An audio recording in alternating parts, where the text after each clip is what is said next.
Frères et sœurs, bonjour tous. Ce matin, nous allons étudier ensemble le témoignage de Matthieu. Le contenu du chapitre 5. Hier, nous avons appris que le Seigneur Jésus-Christ, il prêchait l'évangile dans les synagogues de Galilée, prêchant l'évangile et guérissant toutes sortes de maladies. Après cela, de nombreuses personnes sont venues suivre le Seigneur. Cela parle aussi de nous, ceux qui, par le Seigneur Jésus-Christ, sont 10 fils. 10 fils pour très nobles. Alors aujourd'hui nous allons étudier le chapitre 5 du témoignage de Matthieu. Nous allons étudier au sujet du Seigneur Jésus-Christ. Le sermon sur la montagne, le Seigneur Jésus-Christ appelle quelques disciples. Ce moment-là, il y avait 4 pécheurs qui étaient ses disciples. Quant aux autres, il semble que, ce moment-là, ils n'avaient pas encore d'appel. Ce moment, Jésus vit la foule. Ils montrent tous sur une montagne. Alors, les disciples vinrent aussi auprès du Seigneur. Quand la foule, elle s'assit sur l'herbe. Alors, le Seigneur Jésus-Christ commença les enseigner. Et qu'est-ce que le Seigneur Christ leur a enseigné? Tout d'abord, l'enseignement disait « Heureux, heureux, heureux ». Voyons. Quel genre de personnes sont heureuses? Regardons d'abord, quand le Seigneur Christ a prononcé sa première parole d'enseignement. Il a dit ceci: ceux qui sont conscients de leur chéresse spirituelle sont heureux, car le royaume des cieux est eux. Le Seigneur a dit, ceux qui sont conscients d'être spirituellement dèches sont heureux. Alors, est-ce qu'une personne consciente de sa chéresse spirituelle est heureuse? Oui, elle l'est. Regardons. Beaucoup de gens ne savent pas du tout que leur esprit est dèche. Ils ne savent pas que eux, la vie venant du Saint-Esprit, n'existe pas et dèche. Ils ne s'en rendent pas compte. Parce qu'ils ne s'en rendent pas compte, ils ne sont pas venus s'approcher de notre Seigneur Jésus. Mais ceux qui sont conscients de leur chéresse spirituelle, ils viennent s'approcher du Seigneur Jésus. Alors, leur esprit n'est plus dèche. Au contraire, dans leur esprit, la vie devient florissante. Il y a plus de 10 ans, nous avions une sœur, la sœur Jaoruan, qui a vu dans une vision un arbre plan au milieu du désert. Cet arbre était dèche. Alors, elle a rallié la vie en elle, et cet arbre quittait dèche spirituellement.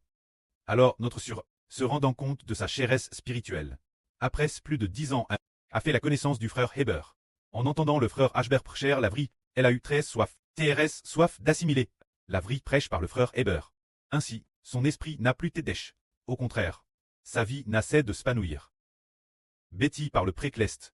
Betty par le précleste Jova. Pour que sa vie spirituelle ne soit plus dèche, devenant un arbre au feuillage luxuriant, portant beaucoup de fruits. Un arbre char de fruits, c'est cela se rendre compte de sa propre chéresse spirituelle, pour ensuite se rapprocher encore plus du précleste et du Seigneur. Alors, tous les hommes sont dèches spirituellement. Mais ceux qui s'en rendent compte sont heureux, car celui qui s'en rend compte accueille celui qui peut donner le Saint-Esprit, le Seigneur Jésus-Christ. Ainsi, ils pourront entrer dans le royaume des cieux. C'est en cela que ceux qui se rendent compte de leur chéresse spirituelle sont heureux. Nous continuons, regardez, il est dit ici, heureux ceux qui pleurent, car ils seront consolés par Dieu. Nous qui pleurons, nous sommes heureux, car ceux qui pleurent, comme l'a dit le Seigneur Christ, vous tous qui peinez et portez un fardeau, venez-moi, car je vous donnerai du repos. Tous ceux qui peinent, qui ont travers toutes sortes de souffrances et de fardeaux, ils attendent le salut du Rédempteur. Ceux qui ont travers beaucoup d'afflictions, ils désirent un Rédempteur pour les sauver, un sauveur pour venir les sauver. Alors, ces enfants, ils ont attendu le Rédempteur de l'humanité. Ils ont reçu le Seigneur Jésus-Christ. Ainsi, ils ont reçu la consolation du prêtre et du Seigneur, car ils ont baptisé au nom du Seigneur et ont obtenu le salut du Christ Seigneur. Mais avant que le Christ Seigneur ne vienne, ils ont traversé beaucoup de souffrances, persécutés par les gens du monde de Satan, attaqués par les anges, de tchous de Satan. Ce qui les a fait souffrir indiciblement. Mais, la fin, ils ont été consoles, car ils ont accueilli le Seigneur Jésus-Christ. Comme l'a dit le Seigneur, vous tous, qui peinez, vous qui portez un fardeau, venez-moi. Je vous ferai trouver du repos. Vous, apprenez de moi. Prenez mon joug, et ainsi vous trouverez le repos. Alors prendre le joug du Seigneur, c'est croire au nom du Seigneur Christ. Savoir que nous sommes de plaques sous le nom du Seigneur. Que nous ne nous appartenons plus, mais appartenons au nom du Seigneur Christ. Jésus devient notre Seigneur, nous prenons le joug de Jésus. En le laissant entre notre Seigneur. Alors, nous qui fatiguons et travaillons dur, charges de fardeau, et qui sommes souvent dans la douleur, sommes au contraire bénis. Car, nous recevons la consolation de Dieu. Dieu pardonne nos péchés et nous accepte comme enfants de Dieu. Ces personnes qui fatiguent et travaillent dur sont finalement bénies. Heureux les doux. Car, ils hériteront de la terre. Comme ritage. Très doux, c'est très, intérieurement comme le Seigneur Christ. Tout comme la prophétie biblique du Seigneur Christ le dit. Venez, suivez-moi. Car je suis doux et humble de cœur. Ces personnes douces, qui ressemblent au Seigneur Christ, ce genre de personnes, sont bénies, car elles seront comme le Seigneur, et pourront hériter de la terre comme héritage. Le prêt va donner la terre, qui, il la donnera, aux personnes douces. La terre sera donne ces personnes. Car, le Seigneur Christ, après avoir RGN, va, tous ceux qui acceptent le salut du Seigneur Christ, qui se détournent pour revenir Dieu, quand eux, leur faire recevoir la terre comme héritage. C'est-à-dire, ces personnes douces et humbles de cœur deviendront le peuple du Seigneur Christ, deviendront les enfants du Seigneur, et finalement, recevront la terre comme héritage.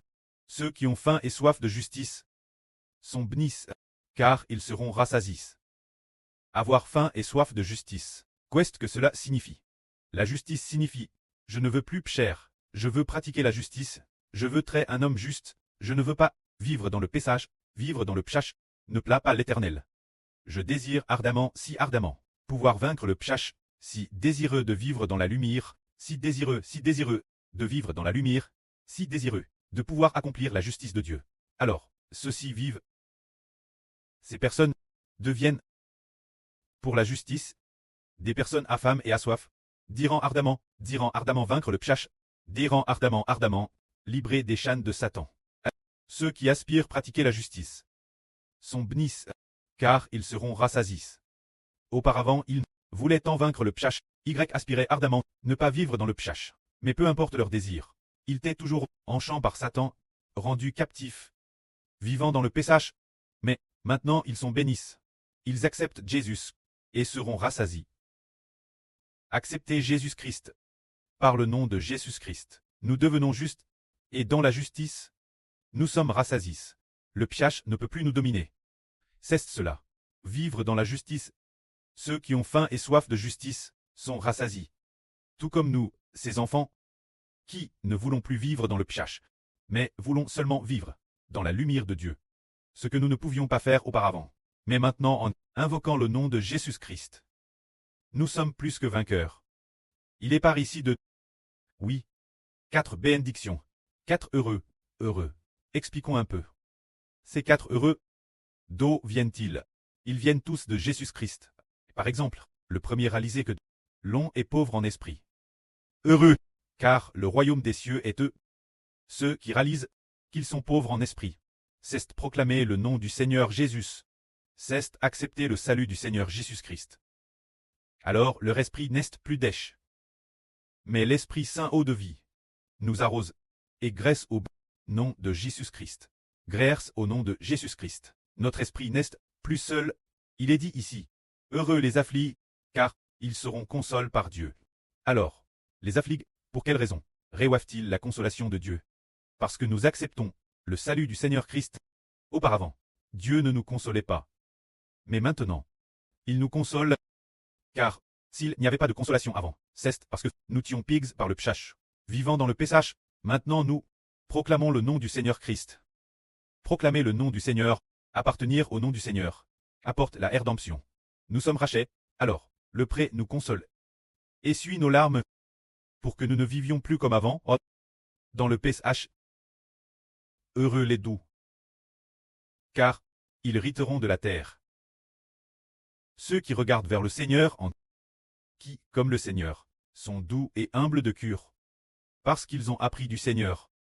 On accepte le salut du Seigneur, tout comme le Seigneur. Des personnes douces seront bénies, car de telles personnes hériteront finalement de la terre et, alors, l'héritage de la terre est par le Seigneur Jésus-Christ, qui nous est donné. Ceux qui ont faim et soif de justice, finalement, seront rassasiés, ils sont bénis. D'où cela vient-il? Cela vient de le Seigneur Jésus-Christ. Nous pouvons accomplir la justice parce que nous croyons en le nom du Seigneur Jésus-Christ et obtenons la justice. Comme le dit la Bible, justifie par la foi. Avant, nous aspirions la justice.